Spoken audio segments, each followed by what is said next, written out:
सम्माननीय प्रधानमन्त्रीजी आफ्नो वक्तव्य दिन सक्नुहुन्छ।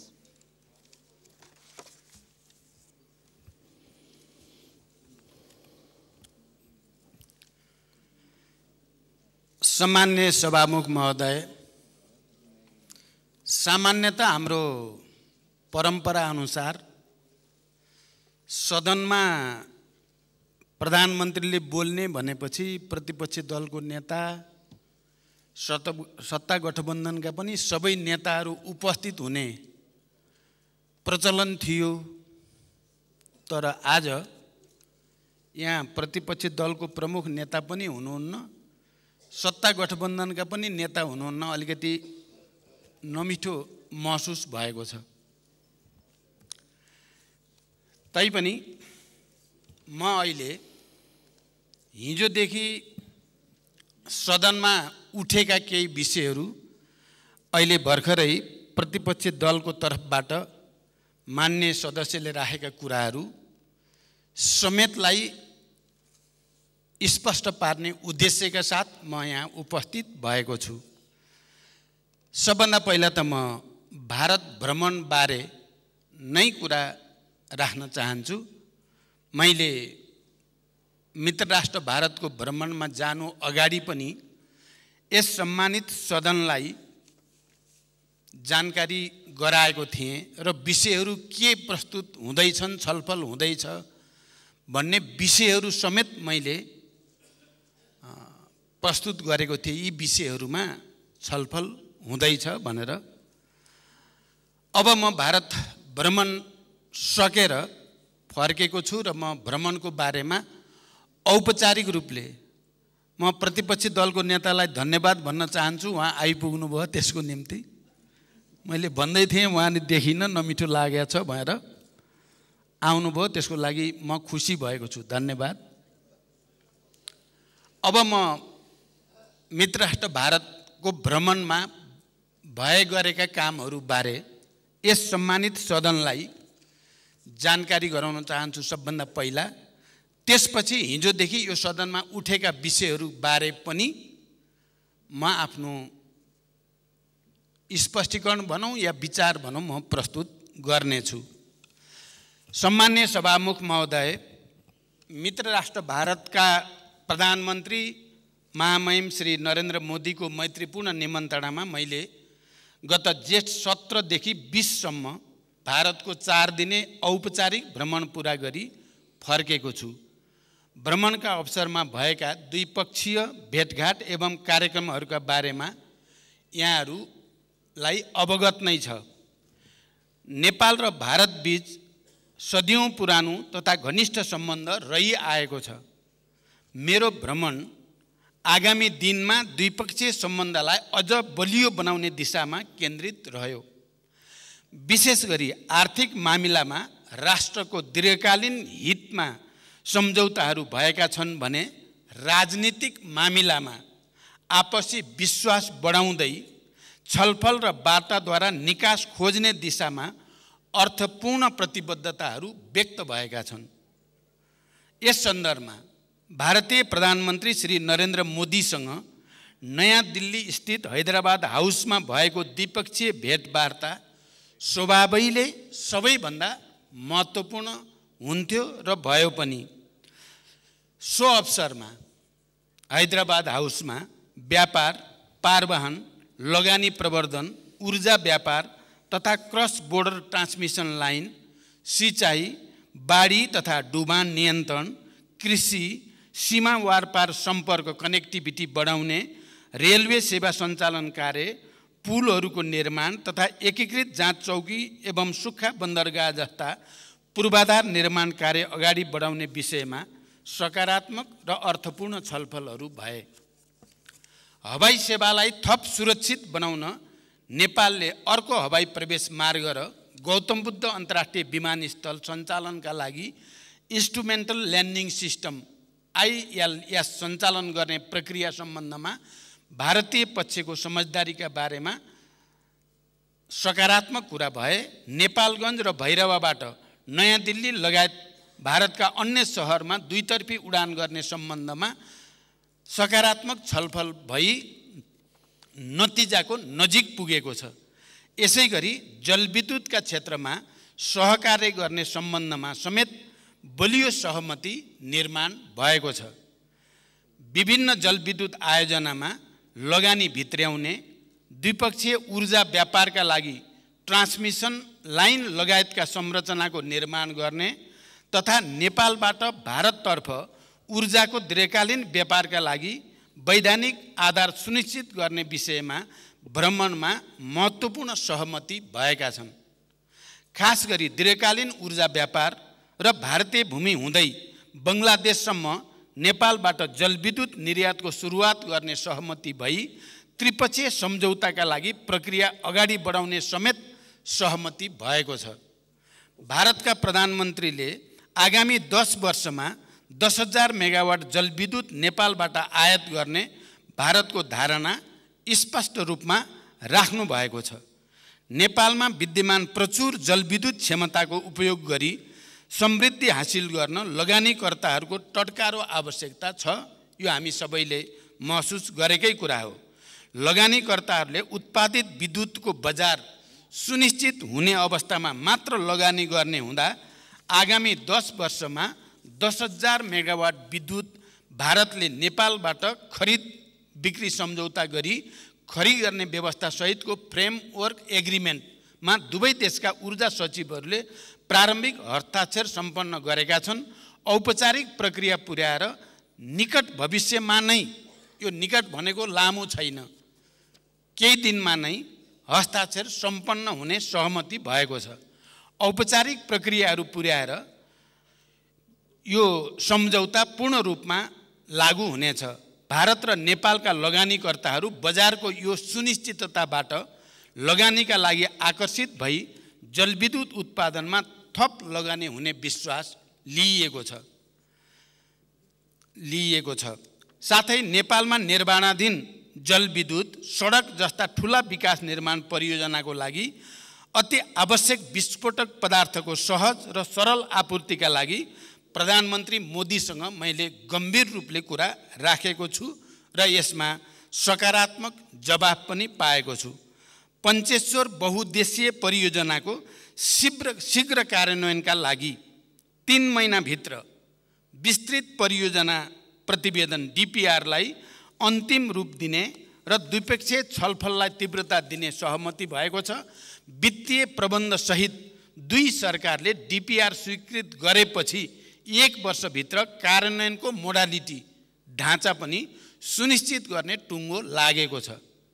नेपालतर्फका संरचनाहरूको तयारीको अवस्थाका आधारमा टनकपुर ब्यारेजबाट लिङ्क क्यानल मार्फत चरणबद्ध रूपमा नेपाललाई सिँचाइको लागि पानी उपलब्ध गराउने सहमति भएको छ। नेपाल भारत सीमावर्ती क्षेत्रमा बाढी र डुबानका समस्याका बारेमा पनि छलफल भएको छ। मनसुन सुरु हुनु अघि नै बाढी र डुबान नियन्त्रण कार्यलाई प्रभावकारी बनाउन आवश्यक कदम चाल्नका लागि विद्यमान द्विपक्षीय संयन्त्रहरूलाई तत्काल सक्रिय बनाउन सम्बन्धित अधिकारीलाई प्रधानमन्त्री मोदीजी र मैले निर्देशन दिइसकेका छौँ। त्यसैगरी नेपालभित्र थप विद्युत प्रसारण लाइन निर्माणका लागि एक्जिम ब्याङ्क इन्डियाबाट प्राप्त सहुलियतपूर्ण कर्जाको 4थो खण्डको रकम उपयोग गर्ने विषयमा प्रधानमन्त्री मोदी सहमत हुनुभएको छ। भारतको अनुदान सहयोगमा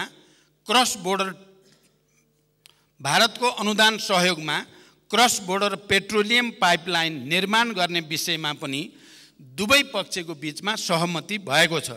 यस सम्बन्धमा भएको शिलान्यास र समझदारी पत्रमा हस्ताक्षरका बारेमा सम्मानित सदनलाई म विशेष रूपले अवगत गराउन चाहन्छु।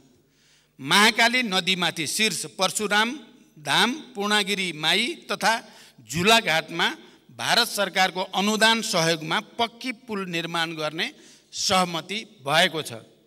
यसबाट आवागमन र व्यापारमा सहजता भई सुदूरपश्चिम प्रदेशका जनता लाभान्वित हुनेछन् र भारत सरकारको अनुदान सहयोगबाट रामायण सर्किट अन्तर्गतका परियोजना, Girija Prasad Koirala institute of health science र सुदूरपश्चिममा Nepal institute of technology, Kailali र चितवनमा अन्तर्राष्ट्रिय स्तरको क्रिकेट मैदानको निर्माण कार्य अगाडि बढाउने बारेमा पनि गम्भीर छलफल भएको छ।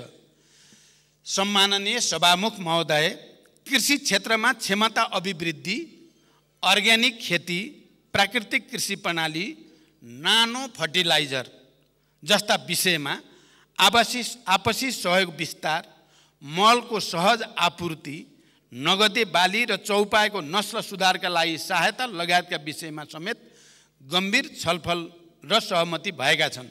नेपाल र भारतीय कम्पनीको संयुक्त लगानीमा नेपालमा रासायनिक मल कारखानाको सम्भाव्यता एवं बजारको सुनिश्चितताका बारेमा पनि सकारात्मक छलफल भएका छन्।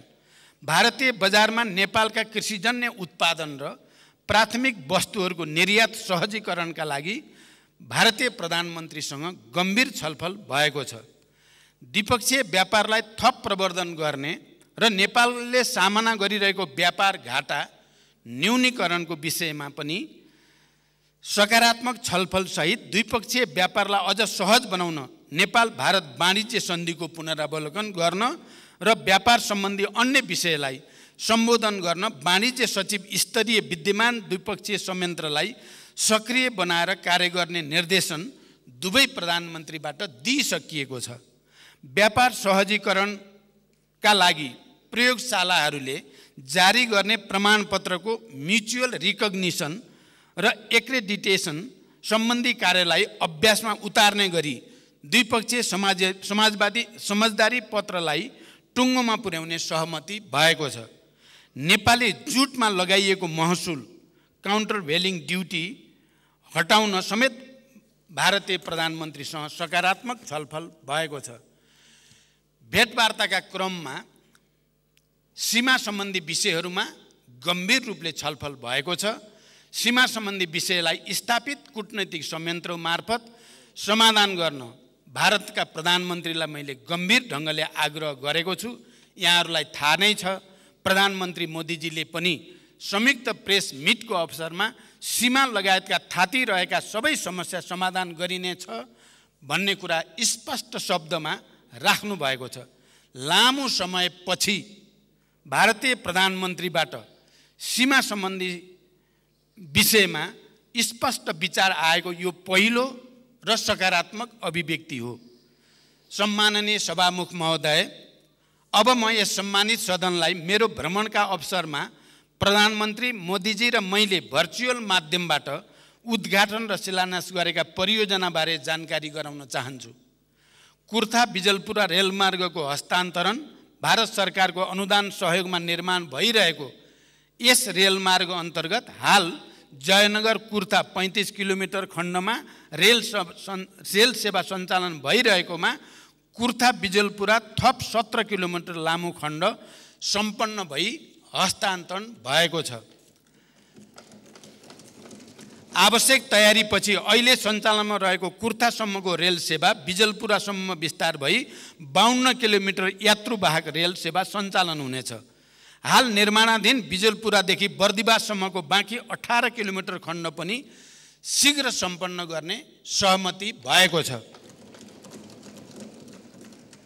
त्यसपछि नेपालको पूर्व पश्चिम राजमार्गको बर्दिवासदेखि 70 किलोमिटर दूरीमा जयनगर हुँदै भारतका विभिन्न सहरहरूमा यात्रुवाहक र मालवाहक रेल सेवा सञ्चालन हुनेछ। यसबाट नेपालको आयात निर्यातमा समय र लागत घट्नुका साथै पर्यटन क्षेत्रमा समेत ठुलो टेवा पुग्ने विश्वास लिइएको छ। भारतको जोगबनीदेखि नेपालको विराटनगर कस्टम यार्डसम्म कार्गो रेल सेवाको सञ्चालन भारत सरकारको अनुदान सहयोगमा निर्माणाधीन भारतको बथनाहादेखि नेपालको कटहरी मोरङसम्मको रेलमार्ग मध्ये बथनादेखि विराटनगर भन्सार परिसरसम्मको 8 किलोमिटर खण्ड सम्पन्न भई नेपाल सरकारलाई हस्तान्तरण भएको छ। यसबाट विराटनगरको व्यापार व्यवसायलाई सहज हुनुको साथै हाल वीरगञ्जमा परेको चाप पनि कम हुन जानेछ।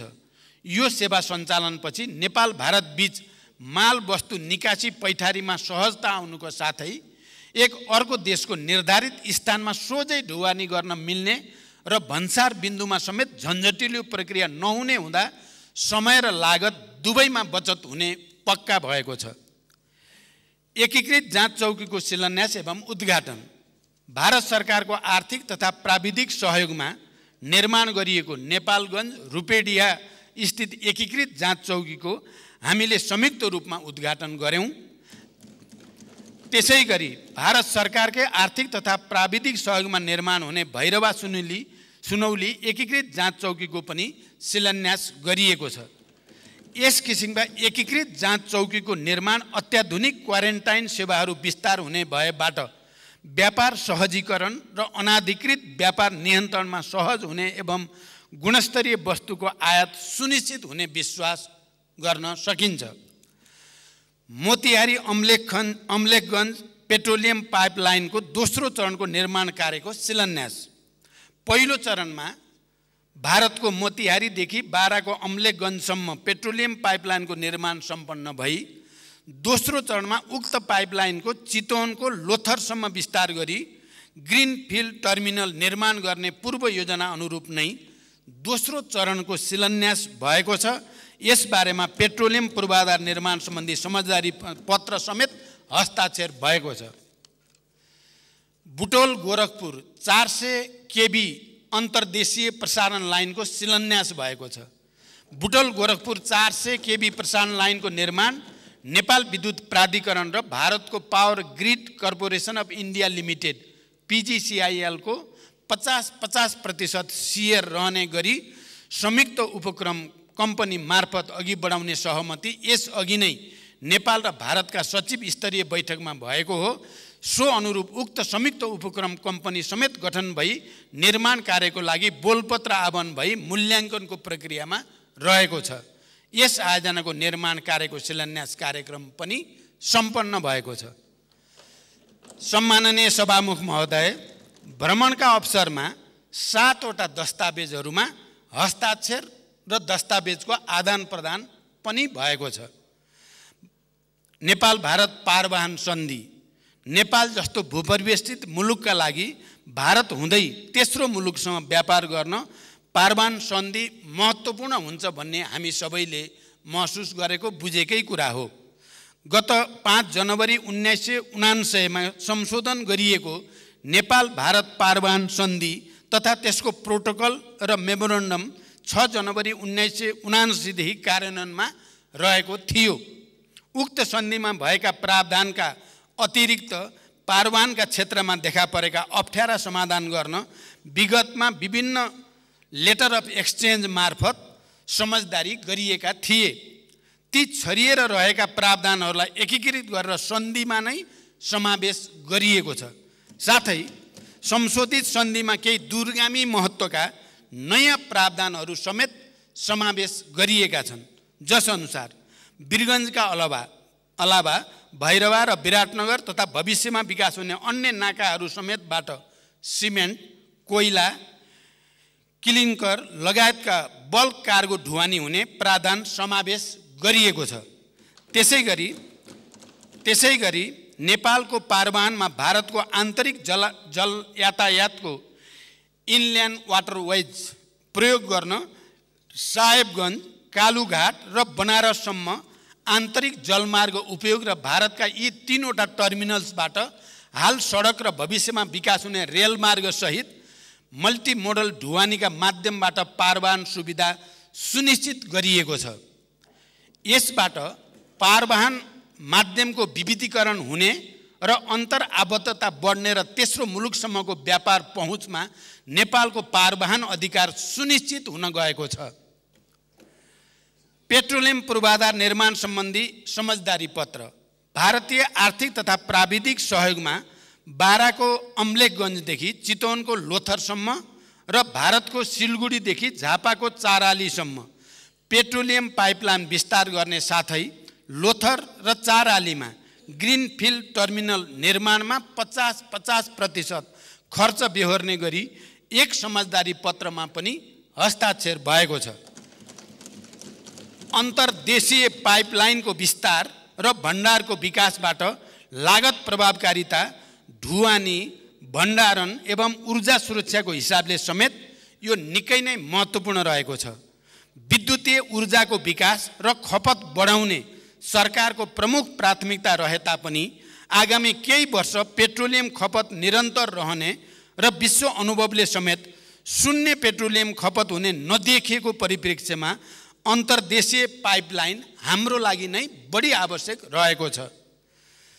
दोधारा चाँदेनी एकीकृत जाँच चौकी तथा सुक्खा बन्दरगाहको निर्माण सम्बन्धको समझदारी पत्र भारत सरकारको आर्थिक तथा प्राविधिक सहयोगमा 3 वर्षभित्र निर्माण सम्पन्न हुने गरी समझदारी पत्रमा हस्ताक्षर भएको छ।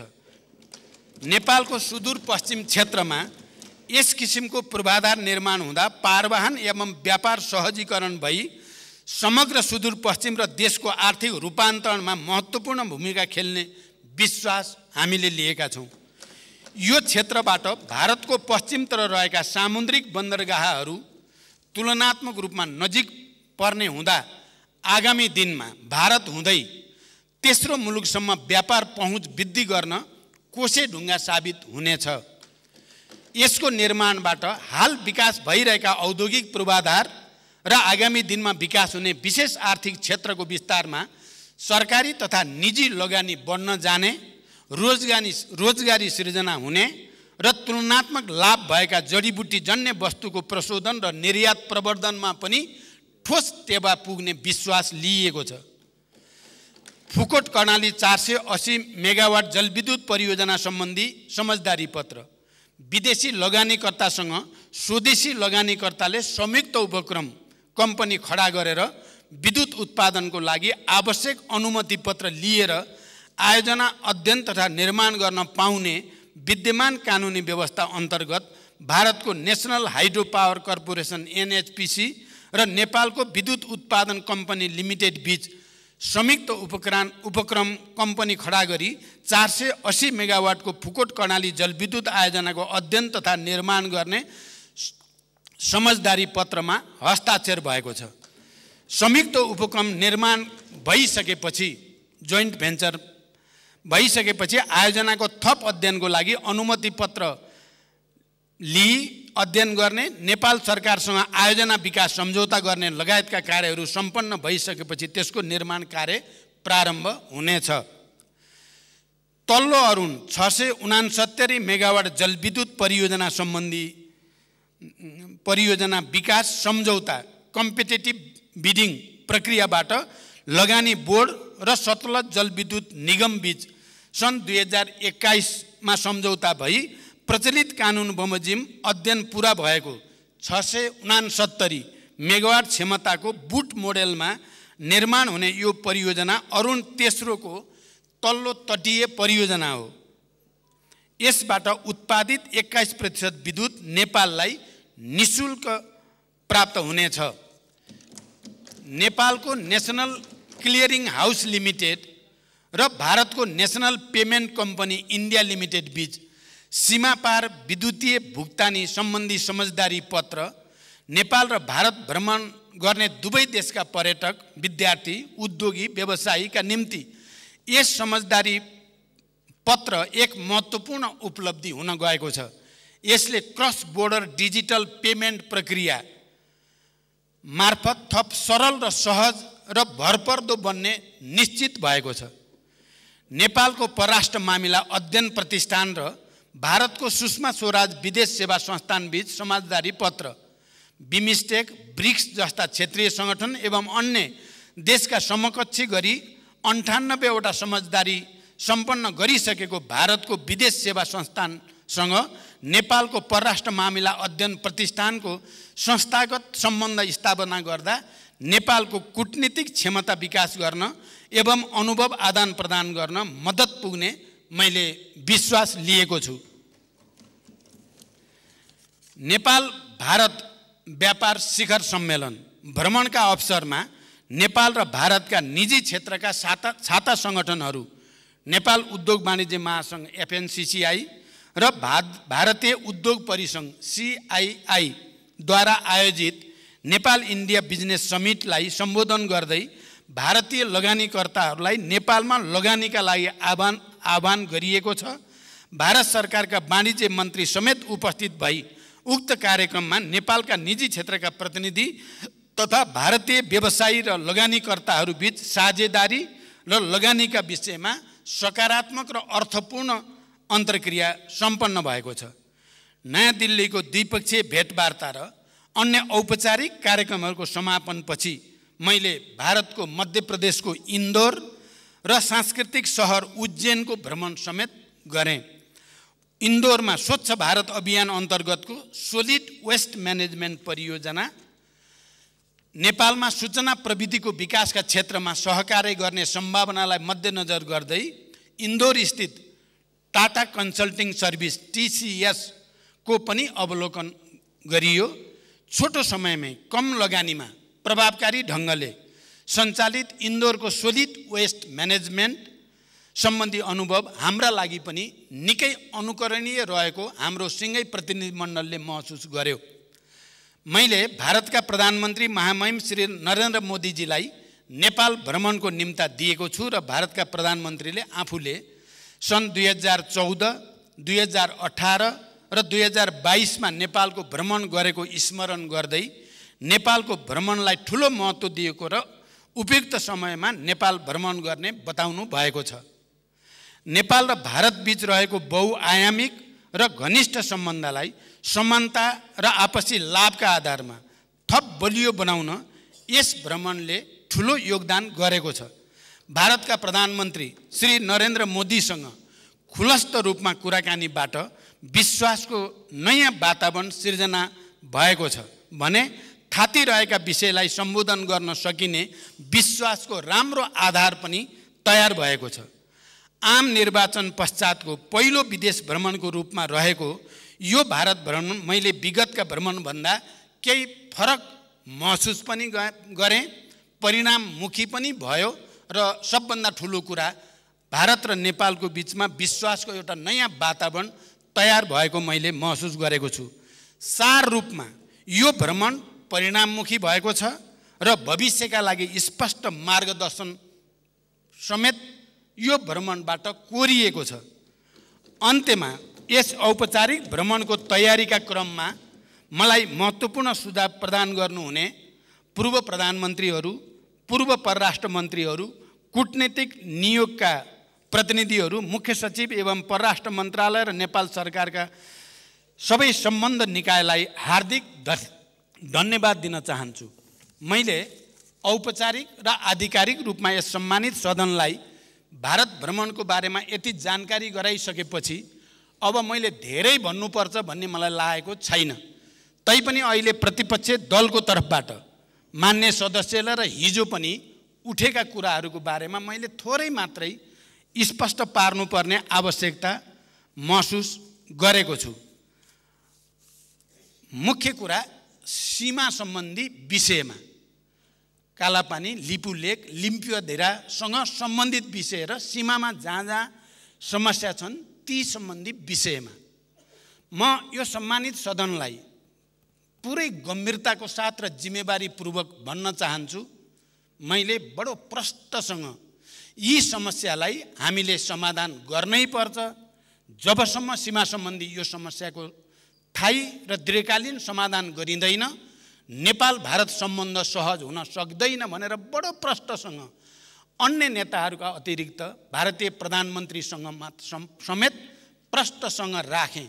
मलाई लाग्छ यति प्रष्टसँग सिमानाको समस्या हल गर्नुपर्छ भनेर खुलस्त राखिएको मेरो बुझाइमा यो पहिलो पटक नै हो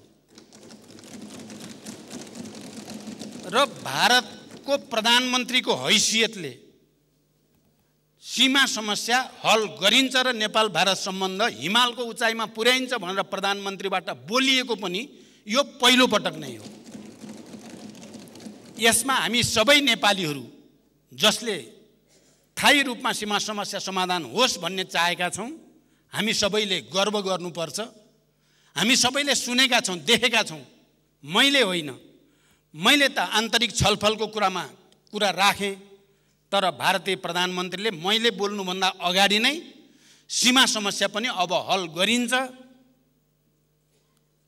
हिमालयको उचाइमा दुई देशको सम्बन्ध पुर्याइन्छ, 2014 मा यसै मञ्चबाट हाम्रो सम्मानित सदनलाई उहाँले गरेको सम्बोधन स्मरण गर्दै त्यति बेला उहाँले हिट HIT हिट भनेर भन्नुभएको थियो र अहिले उहाँले त्यसै मञ्चबाट अब चाहिँ हाम्रो हिट मात्रै होइन अब सुपर हिट हो सम्बन्ध भन्ने कुरा भनेको पनि यो पहिलो पटक हो।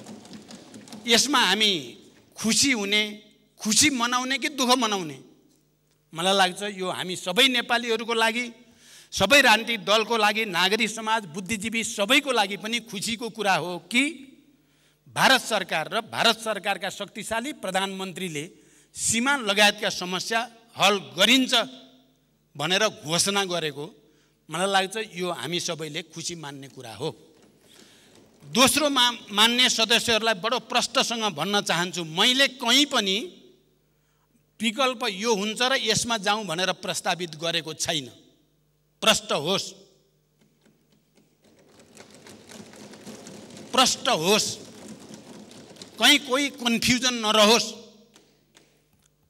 हामीले भनेका छौँ कालापानी, लिपुलेक, लिम्पियाधुरा नेपालको भूमि हो, नेपालको भूमि हो भन्ने कुरा स्थापित गर्ने कुरा सबभन्दा ठुलो कुरा हो भन्ने कुरामा म प्रष्ट छु र मैले त्यही अनुसार आफ्नो भूमिका खेलेको छु। मान्य सदस्यहरूले तथ्य र तर्कलाई, सहज र सिधा देखिएको कुरालाई हामी कसैले पनि घुमाउने कोसिस नगरौँ भन्ने मेरो अनुरोध छ। मैले तुलनात्मक रूपमा यो पटकको भारत भ्रमण सफल मात्रै भएन, परिणाममुखी पनि भयो।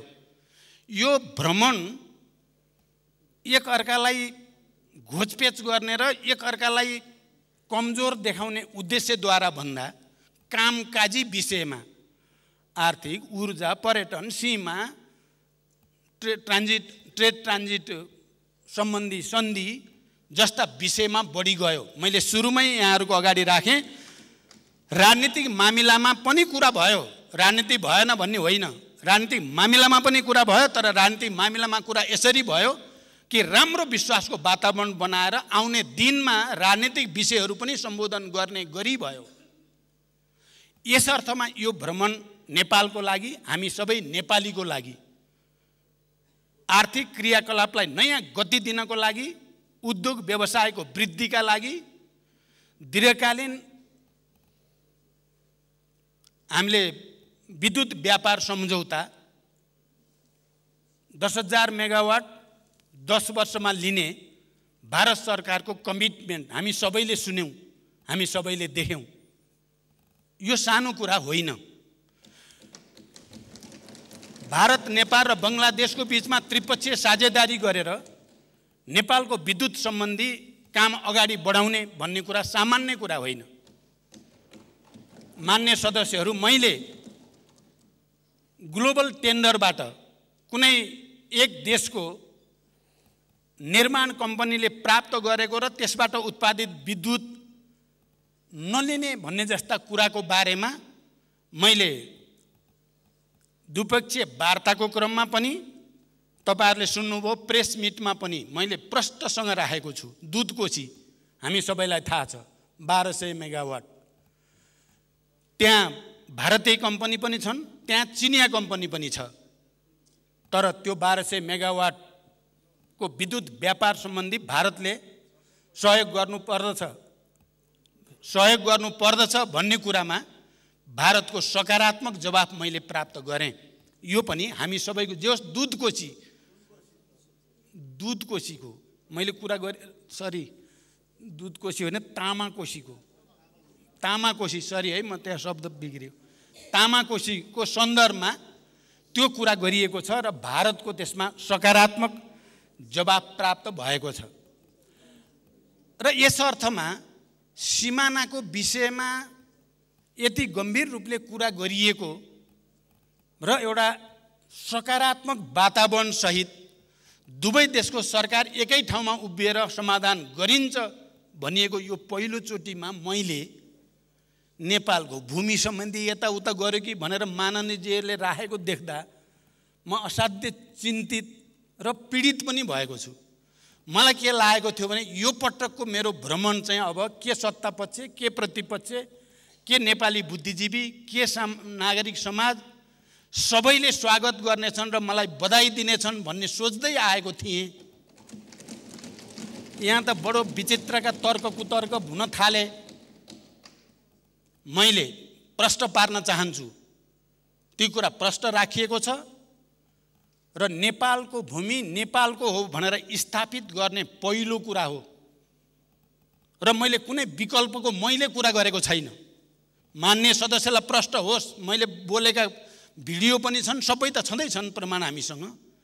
मैले बोलेको कुरा के हो भने नेपालका केही विज्ञहरू, बुद्धिजीवीहरू विभिन्न रूपमा गरेका उनीहरूका अध्ययनका आधारमा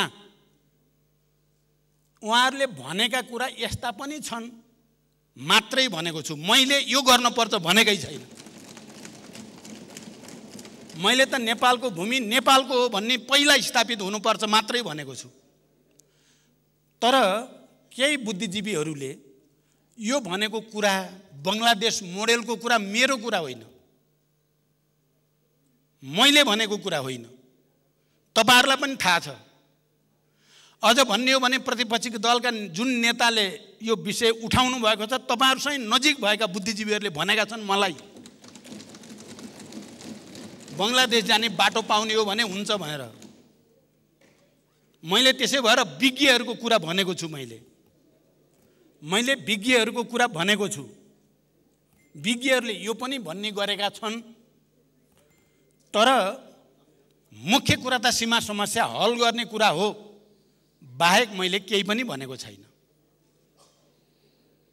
अनि म माथि आरोप लगाएर अझ बढी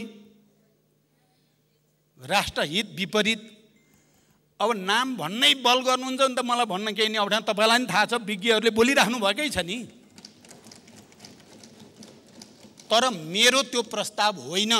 यस्ता पनि तर्क छन्। समस्यालाई थाही र दिगो रूपले समाधान गर्न विकल्पहरूबारे पनि छलफल हुन सक्छन्।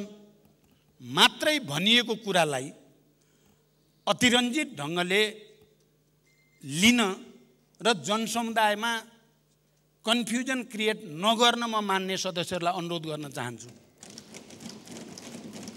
साँच्चै भन्ने हो भने यो पटकको भ्रमण साँच्चै कामकाजी भ्रमण भएको छ।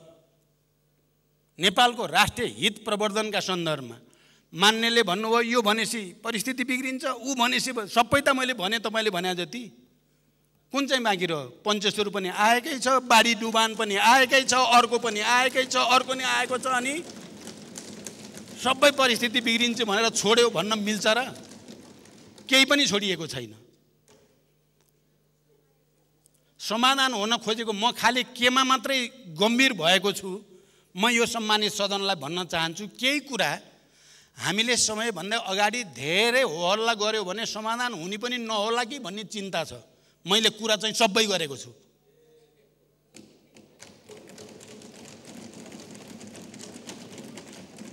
मैले सबै गरेको छु। समाधान गर्ने हेतुले गरेको छु, बिगार्ने हेतुले होइन। नेपालको राष्ट्रिय हित प्रवर्धन गर्ने हेतुले भनेको छु, बिगार्ने हेतुले होइन।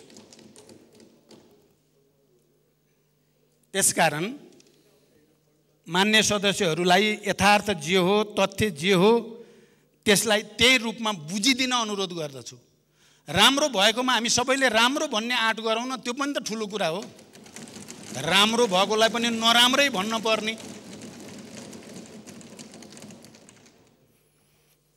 त्यसरी चाहिँ हाम्रो देशलाई फाइदा गर्दैन भन्ने मेरो भनाइ छ। यो पटक म सुरुदेखि आर्थिक समस्या समाधान गर्ने उपायहरूको खोजीमा, सार्वजनिक र निजी क्षेत्रको अर्थपूर्ण परिणाममुखी सहकार्यको क्षेत्रमा, जनतालाई सेवा दिने ठाउँमा जनतालाई सुविधा दिने कुरामा, सुशासन प्रवर्धन गर्ने कुरामा सम्पूर्ण तागत सहित र इमानदारीका साथ लागेको छु भन्ने मलाई गर्व छ। र अहिलेको भारत भ्रमण पनि मेरो त्यही कमिटमेन्टको एउटा नयाँ उदाहरण हो भन्ने मेरो विश्वास छ। मलाई लाग्छ इतिहासले भोलि हामी सबैले पनि सम्झने छौँ यो भारत भ्रमणले नेपाल भारत सम्बन्धलाई नयाँ आयाम प्रदान गरेकै रहेछ भन्ने विश्वास हुनेछ भनेर म व्यक्त गर्न चाहन्छु र अब मान्य सदस्यले उठाएका अरू विषयमा पनि मैले आफ्नो धारणा संक्षिप्तमा राख्न चाहन्छु। अब एउटा विषय यहाँ उठेको छ नागरिकताको विषय।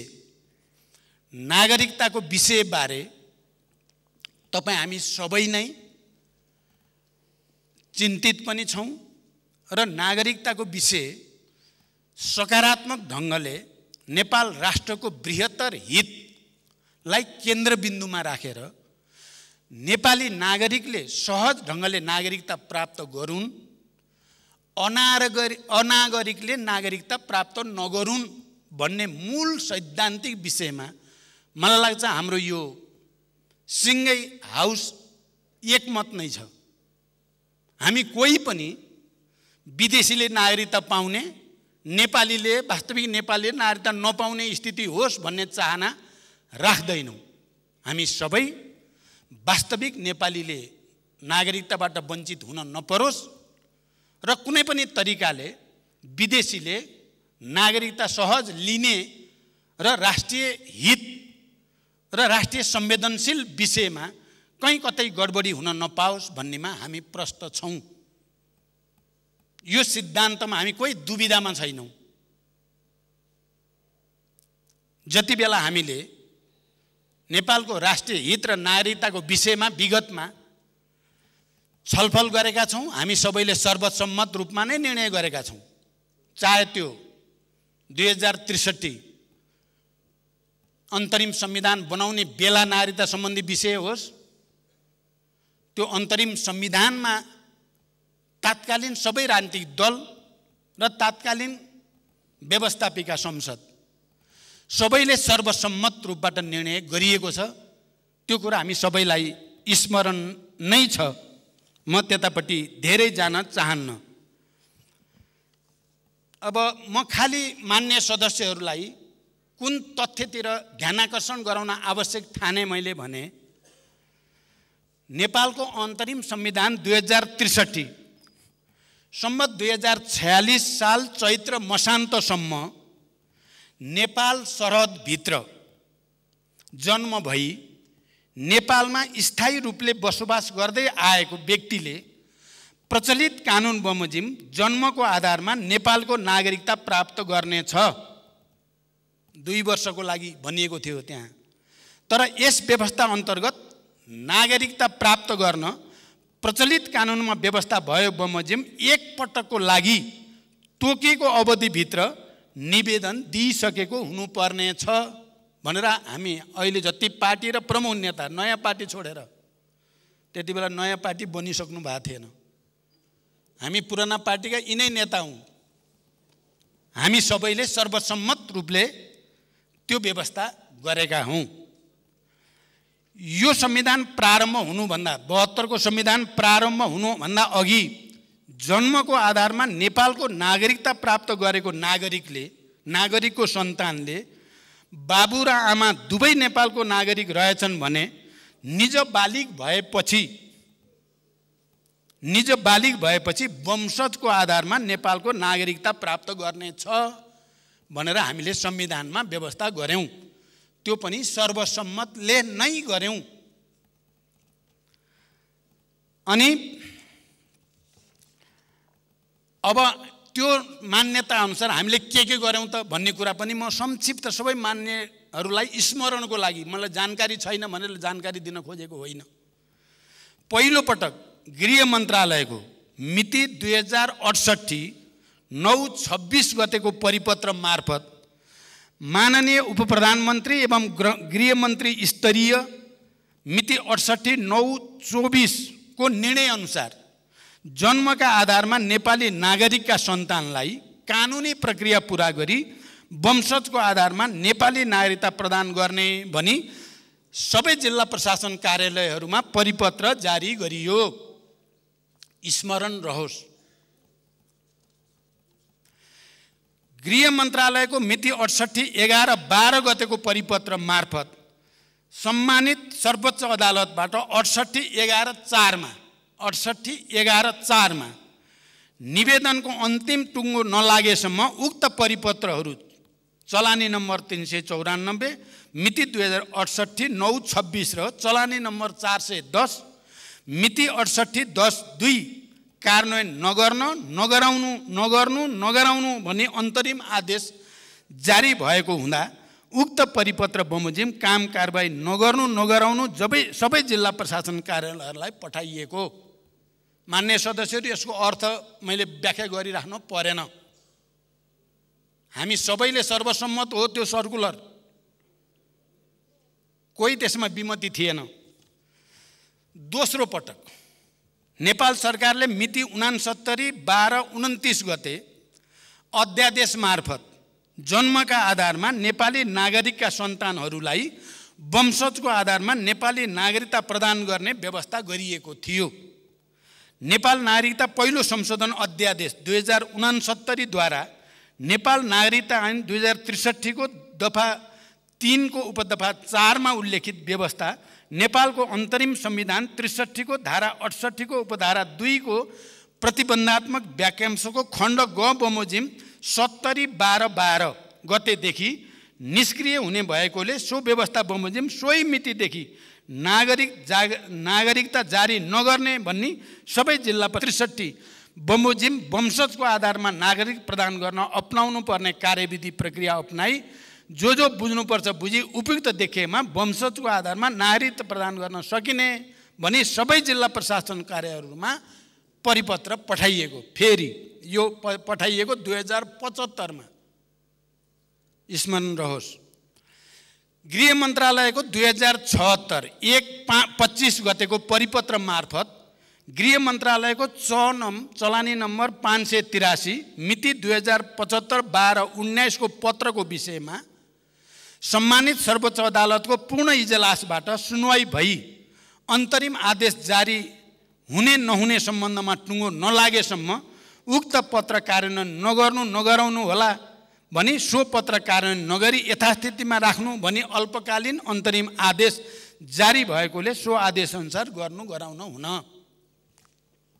चौथो पटक नेपाल सरकारले मिति 78/2/9 गते नेपाल नागरिकता ऐन 2063 को पहिलो संशोधन अध्यादेश, मान्य सदस्यहरूलाई राम्रोसँग हेक्का छ अध्यादेश,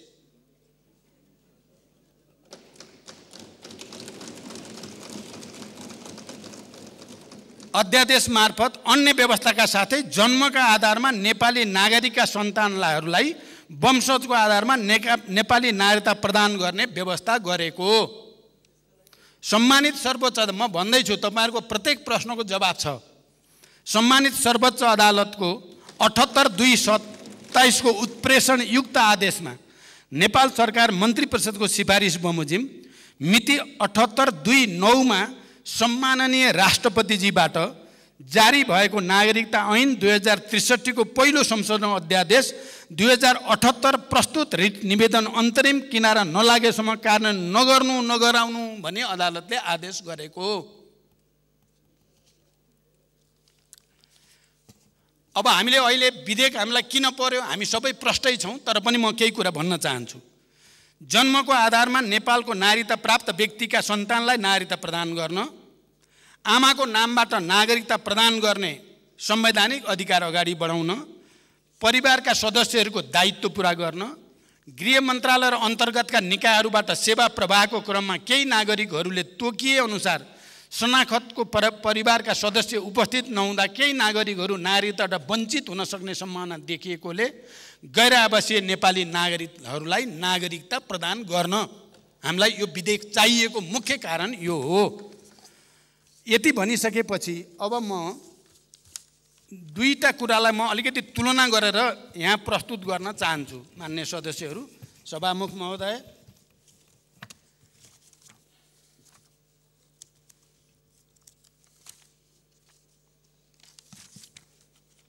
पहिलाको मैले अघि जुन अध्यादेश भने त्यो अध्यादेश जारी गर्दा अहिले प्रतिपक्षी दलको नेता नै प्रधानमन्त्री हुनुहुन्थ्यो, हामी पनि सरकारमा थियौँ। हामी पनि भनेको माओवादी केन्द्र पनि। त्यहाँ के भनिएको व्यवस्था गरिएको थियो त्यो अध्यादेशमा, म त्यो पढेर सुनाउन चाहन्छु।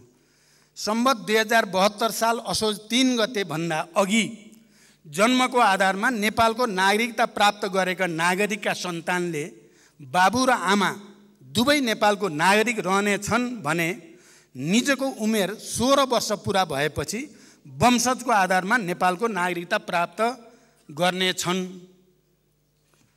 अर्को, नेपालको नागरिक आमाबाट नेपालमा जन्म भई नेपालमा नै बसोबास गरेको र बाबुको पहिचान हुन नसकेको व्यक्तिले वंशजको आधारमा नेपालको नागरिकता प्राप्त गर्नेछ। यो अघिल्लो सरकारको, मैले अघि भने प्रतिपक्षी दलको, अहिलेको प्रतिपक्षी दलको नेता प्रधानमन्त्री हुँदाखेरिको अध्यादेश हो, जुन अध्यादेशलाई तात्कालीन राष्ट्रपतिले प्रमाणीकरण पनि गरिसक्नु भएको थियो। अब अहिलेको विधेयक हामीले जो पारित गऱ्यौँ अघिल्लो सदनबाट, म त्यो पनि पढेर सुनाउन चाहन्छु। छनाला हुबहु त्यही छ, तर पनि म यो सम्मानित सदनलाई जानकारी गराउन मैले आवश्यक ठाने। सम्वत 2072 साल असोज 3 गते भन्दा अघि जन्मको आधारमा नेपालको नागरिकता प्राप्त गरेको नागरिकको सन्तानले बाबु र आमा दुवै नेपालको नागरिक रहेछन् भने निजको उमेर 16 वर्ष पुरा भएपछि वंशजको आधारमा नेपालको नागरिकता प्राप्त गर्नेछन्। जस्ताको तस्तै जे अघिल्लो छ त्यही पछिल्लो छ। नेपालको नागरिक आमाबाट नेपालमा जन्म भई नेपालमा नै बसोबास गरेको र बाबुको पहिचान हुन नसकेको व्यक्तिले वंशजको आधारमा नेपालको नागरिकता प्राप्त गर्नेछ। जस्तो अगाडि छ त्यस्तै, जस्ताको तस्तै। अब यो परिस्थितिमा नागरिकताको विषयलाई अनावश्यक ढङ्गले विवादित बनाउनु यो जनताले पनि के गरी बुझ्ने, तपाईँ हामीले पनि के गरी बुझ्ने भन्ने आयो। हामी सबै एकै ठाउँमा रचाउने त। जन्मसिद्ध नागरिक पाएका आमा बाउका छोराछोरीले नागरिकता पाउनुपर्छ भन्ने कुरा र आमा बाउको कुरामा त हामी त एकै ठाउँमा थियौँ, एउटै गऱ्यौँ। अहिले त्यही कुरा आउँदा हामी किन दुई ठाउँमा हुन बल गरेका छौँ?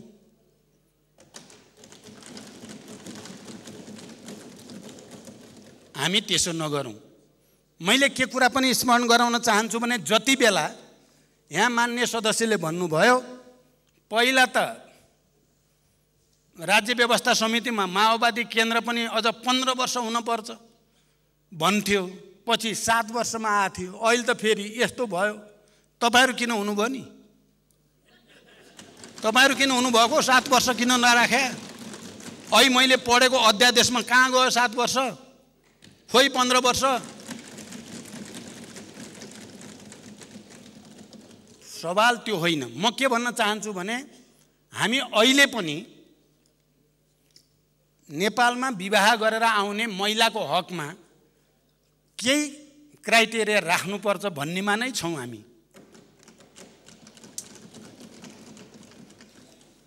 हामी अहिले पनि त्यही छौँ।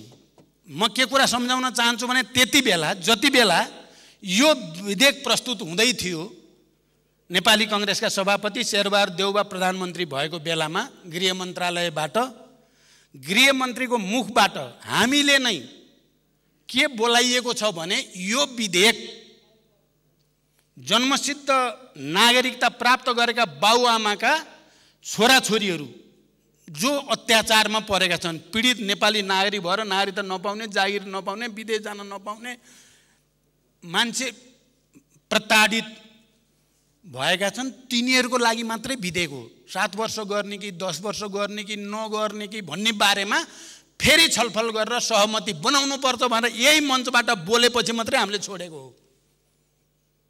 त्यो विषय त बाँकी नै छ। तर अहिले जुन विधेयकको हामी चर्चा गरेका छौँ नागरिकता सम्बन्धी, त्यो हामी सबैको सर्वसम्मत विधेयक हो त्यो। अनि यहाँ मान्य सदस्यले भन्नुभयो एनआरएनका लागि त दिन हामी पनि सहमत छौँ, त्यही त गरिएको छ, अरू त यहाँ विवादै छैन। विवादै नभएका कुरालाई किन जबरजस्ती विवादित बनाउन खोजियो? यसले राष्ट्रलाई के हित गर्छ, यसले जनतालाई के हित गर्छ? हामीले 5 लाख 6 लाख भन्दै थियौँ, अहिले त 12-15 लाख भइसक्यो नागरिकताविहीन। तिनको पीडालाई मलमपट्टि लगाउन गरिएको व्यवस्था न हो यो। चाहे तत्कालीन प्रधानमन्त्री केपी ओलीजी हुँदाखेरि ल्याएको अध्यादेश होस्, चाहे देउबाजी हुँदाखेरि ल्याएको विधेयक होस्, एउटै त कुरा हो। त्यहाँ हामी सर्वसम्मत भएर अगाडि बढौँ भन्ने छ। तर यति भनिसकेपछि फेरि पनि कुरा मैले अघि भने नि, पहिलो पटक, दोस्रो पटक, तेस्रो पटक, चौथो पटक हामीले निर्णय गर्छौँ, सरकारले निर्णय गर्छ, अदालतले रोक्छ, सरकारले निर्णय गर्छ, अदालतले रोक्छ। त्यो पीडा अहिलेको प्रतिपक्षले नै भएकै पीडा हो, अहिलेको सत्तापक्षले नै भएकै पीडा हो। अहिले पनि यो फेरि गयो अदालतमा। अब त सबजुडिस भइ नै सक्यो, अन्तरिम आदेश जारी भइ नै सक्यो। हामी यहाँ किन गाला बजाउने? अब अदालतले भनेपछि मान्दैन भन्नेवाला हामी कोही पनि छैनौँ, मान्न नि पर्छ। पर्खौँ, यहाँ विवाद किन गरिराख्ने? हामी यहाँ गर्दा गर्दै हिजै भइसक्यो अल्पकालीन आदेश। त्यसकारण मेरो मान्य सदस्यहरूलाई यो विषयलाई अब योभन्दा बढी नलैजाउँ भन्न चाहन्छु। अब यति भनिसकेपछि अब मैले भन्नुपर्ने कुरा, भैँसी, यो भैँसीको कुरा अहिले भएको कुरा होइन। यो आजभन्दा 7 वर्ष अगाडि नै मुर्रा भैँसी ल्याउने बारे समझदारी भएको रहेछ, आएको मात्रै अहिले हो। 7 वर्ष अगाडिको रहेछ मुर्रा भैँसी। अब मान्छेले मलाई चाहिँ भैँसी चढाएर हिँडेका छन्।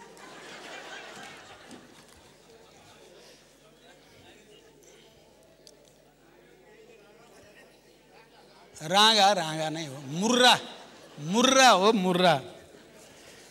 त्यसकारण मान्य सदस्यहरू, जे भए पनि यो पटकको भारत भ्रमण विगतभन्दा फरक भएको छ, उपलब्धिमूलक भएको छ। यसलाई र यो पटक भएका समझदारी र विश्वासको वातावरणलाई सुदृढ गर्न हामी सबैले मेहनत गरौँ। मलाई लाग्छ देशको आर्थिक विकासको निम्ति पनि एउटा नयाँ युगको ढोका खुल्न सक्छ, खुल्न थालेको छ।